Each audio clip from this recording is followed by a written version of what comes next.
Welcome to Hood Champion Boxing and Sports. In boxing, you find a way to win or you find a way to lose.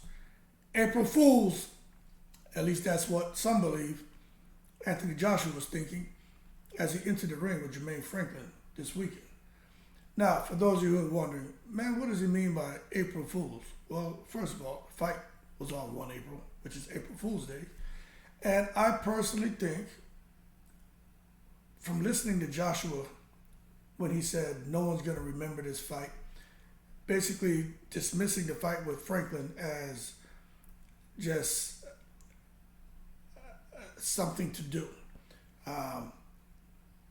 It's something that has no value to him or his boxing career. Now, in addition to that, I said, you know what? Let's peel the layers back on why he feels the fight doesn't matter. Okay? Because, that's what we do over here. And I said, all right, the fight doesn't matter. Maybe it's because, one, he has a new trainer, Derek James, and he feels that his boxing fans, or that the boxing community as a whole, are so understanding, they're going to say, well, you know what?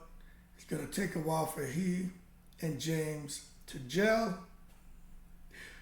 And in his next fight, we should see Anthony Joshua, the superhero that we grew accustomed to seeing before the Andy Ruiz fight, right? And I said, all right, sounds believable, but I'm not totally buying into that. I said, or Anthony Joshua said, no one's going to remember the fight. The fight doesn't matter between him and Franklin. I should have knocked him out. Someone else is going to knock him out, suggesting that Jermaine Franklin didn't deserve to make it to the finish line with him, or that he allowed him to get to the finish line. That makes more sense to me. Because what does Anthony Joshua want? Growing his beard out, man. What does Anthony Joshua want right now? He wants money.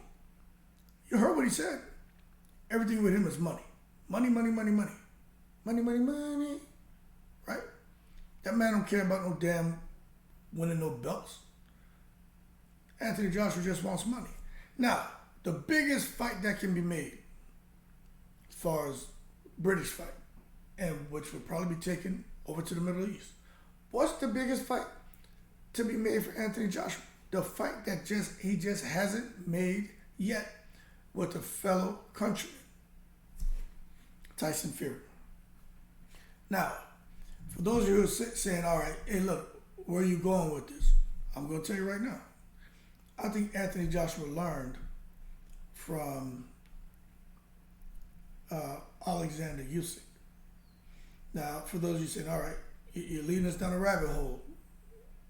Come on, expound. But I'm going to tell you, we've talked about it before.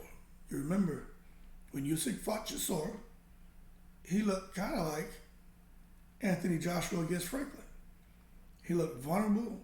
He didn't look as spectacular as we expected him to look. And a guy like Chisora had some moments. Although Usyk dominated, Chisora had some moments. So much so to where, he almost got a damn majority decision against Usyk, right? But then what did Usyk do when he came and fought AJ? He April Fool's him, right? Showed him that, hey, that fight was a fluke. But he got AJ to get into that ring to sign that contract, although he was in mandatory. You know how boxing works. AJ didn't have to fight him. You know what I'm saying? AJ could have did what the hell he wants. You know boxing and the politics. Mandatories, they matter, but they only matter when the sanctioning bodies and the secret society want them to matter. So then I think you look at Jermaine Franklin when he fought Dillian White. Came in there, I know he was coming off a period of inactivity. He looked pretty average. Dillian White, when he put his foot, when he pressed the gas later in the later rounds, he almost got Franklin out of there. But then again, Franklin goes and gets in shape and shows up for AJ, April Fools, and was landing some shots on AJ. So what I think happened is AJ looked at Usyk and what Usyk did to him, and the fact that looked at Franklin and what Franklin tried to do, but AJ made sure not to let it go, get carried away to where he could possibly lose on the scorecards. and AJ chose to look rather average. Because if you pay attention in that fight, he looked like he was he looked like he lost a lot of his boxing skill. You just don't lose that much shit, man, from coming off, which to me is arguably one of the best performances of your career, although he lost to Usyk. With everything he was doing in that fight, changing levels, punch selection, going to the body. To go from that performance to coming here now and not wanting to throw punches, not wanting to engage, to looking like you don't want to get tired, to having a guy who you hit and hurt, but then you move away from him instead of going to him. Craziness. I think Anthony Joshua April Fools everybody because he said, let me look vulnerable, let me look less than stellar, because this is how I can get Tyson Fury into a fight. I really believe that has something to do with it. I'm not saying that's the sole reason why he looked that way in the ring, but I think Anthony Joshua said, you know what, everyone else is playing chess, I'm playing checkers. Let me play chess. Because he wants the big payday. He does want the WBC belt, but he wants the big payday. And he wants to fight Tyson Fury because Tyson Fury is the one who can. Tyson Fury and Deontay Wilder are the only two fighters, and maybe Francis Ngannou if they fought in Africa, right? Or the Middle East. But they're the only two fighters, I would say Wilder and Fury, that when it comes to an Anthony Joshua fight, the entire world will get behind it. But Anthony Joshua, he can get Wilder in there with no problem. A guy like Tyson Fury, we all know Tyson Fury is the master at negotiations, at stalling, at playing mind games. But what Anthony Joshua did by coming in there with that performance, if he truly said, I'm going to find a way to keep Franklin in the fight. And then when I feel like Franklin just kind of, getting the judges' attentions, I'm going to make sure to do enough to get him out of the fight. So, and you can see during the 12 rounds, that's kind of what Joshua did. Took Franklin out the fight, let him get in the fight, took him out the fight, let him get in the fight. Then when the rounds that mattered most, the championship rounds, he took him totally out of the fight. But again, I could be wrong. It could be that AJ just really, like he said, right, through his own admittance, he's worried about gassing, and his definitely defense is his number one priority. He's worried about getting clips.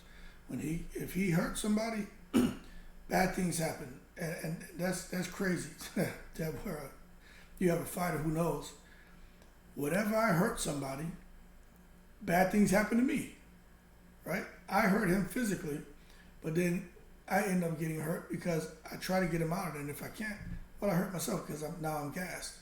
And as a result of being gassed, I got this guy who has an opportunity to hurt me and stop me. So when Anthony Joshua's out here fighting, that's what he's worrying about. I think he's really scared to hurt the opponent because he knows when he hurts opponents, he himself ends up getting hurt. So it's all crazy. I know it may sound crazy to some of you, but that's really what it boils down to. So we'll see going forward what they decide to do. But it could be Anthony Joshua just out here like, you know what, April Fool's, Tyson Fury. This is how I'm going to get you to sign that contract. It could be a situation where a lot of people felt Deontay Wilder, Tyson Fury pulled an April Fool's on him. Coming back and looking, kind of average in his fights, boxing and getting, his eye busted open and everything. Then people said Wilder felt that Tyson Fury wasn't really ready to come back and fight at the championship level. Wilder got in the ring with him and got a rude awakening. And I don't think that was the case where Wilder was cherry picking Fury. I don't think so. I think Wilder really had good in his heart and was really trying to help Fury and give him an opportunity. And things just fell apart once, at the end of the first fight. And then at the second fight, that just exacerbated whatever underlying issues were already there. In the third fight, it was just total chaos as far as the relationship between Wilder and Fury. But anyway, that being said, we'll see if Anthony Joshua pulled an April Fool's on everyone or not. seeing what happens in his next fight. But I tell you what, I've said it before, I'm going to say it again. Anthony Joshua is his own worst enemy. He's creating his own misery. And he has to make a decision, man, to come out here and just leave it all on the line. And he's got the power, he's got the speed, he's got the IQ. He has everything it takes to get all these fighters out of there within the first 4 rounds, if he chooses to. But as long as he's still running around here, man, being intimidated and afraid to hurt somebody, because when he hurts opponents, he himself gets hurt. He's going to always look a little crazy. But we're going to find him in his next fight, especially against Tyson Fury. We're going to see what guy shows up. Could get that Anthony Joshua, the old lion that we grew accustomed to seeing, that we fell in love with as far as watching him in the ring. But then again, with me not. But that being said, I think I may be onto something as far as him really trying not to look super spectacular. Because he's like, all right, I'm out here trying to get this Fury fight. And if I come out here and decapitate Jermaine Franklin, nobody's going to want to fight me. Fans may turn out now, but no fighter's going to want to fight me. Because remember, Derrick James has a lot of street cred as a trainer. And we were all expecting to basically see Joshua decapitate Jermaine Franklin. And that's not at all what happened. And let me tell you, maybe there's 10% of people who are sitting here saying, oh, that was a great performance. The other 90% are befuddled. We'll still befuddled. Trying to process what we saw. But that could be the explanation, because he pulled an April Fool's on everyone. And that was his goal, to look that way, to land the Fury fight. So that being said, more to come on, AJ. It's my 2 cents. Y'all keep cool. Shout out to the veterans all 7 continents. I'm about to go jog and come back on here and do more videos. Have a good day. Keep cool. You know what I mean.